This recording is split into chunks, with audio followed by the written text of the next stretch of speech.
So can you give some idea of, perspective to the students who really, willing to come to the US or Canada? What does it really cost? What is the duration of the program? Some people ask us, is it 1 year, 1.5 or 2 years? And what does it really cost, including tuition, living, all put together? Okay, actually it varies from university to university. Here in case of Cornell, it's a 1 year program. It's called a Master of Engineering. So it's just 2 semesters. The tuition fee is something like around 45,000 including both the semesters. And plus around 15,000 should be good enough for your living if you're living off campus. But most of the universities will fall in that range. Even if it's a 2 year course, I don't think it's going to exceed 60, 70K US dollars. What are the scholarship and financial aid, opportunities? Is it realistic for a student to budget that he'll be able to defray some of this cost? Yeah, probably it's possible. I mean, sometimes you can get a research assistantship if you're working for a professor, or you can come over here and try for some teaching assistantships, or you can work on campus, which is allowed. So it is possible, but for that I think the student has to be pretty proactive from start, and he has to go and approach a lot of people. Okay. Has to talk with professors, express his interest, show some passion about the work he wants to do.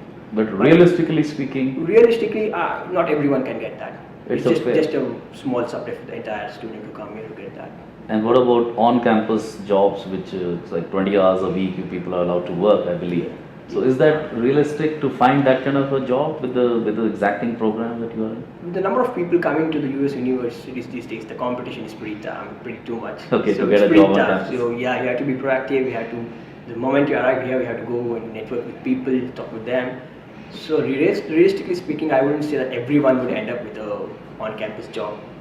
But if you are proactive enough and you try hard enough, you might.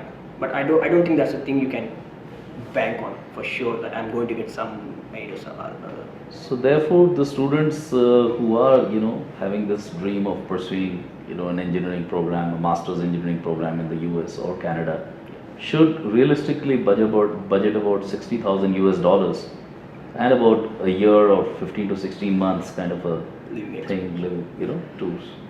I think that would be a good idea because you can't bank on the assistantship you get unless you got it before you are arriving from India. So the safe bet would be to arrange your finances even before you come. And if you get an assistantship, it's a added bonus. And not many people get the assistantship. Let's say in your class Yeah. of engineering, how many students, international students, would be there It would be a very small percentage, probably like 4 or 5%, who get the? who get the assistantships. Okay. And basically for master's program, I don't think too many people get a research assistantship. It's basically for the PhD guys who get all this stuff.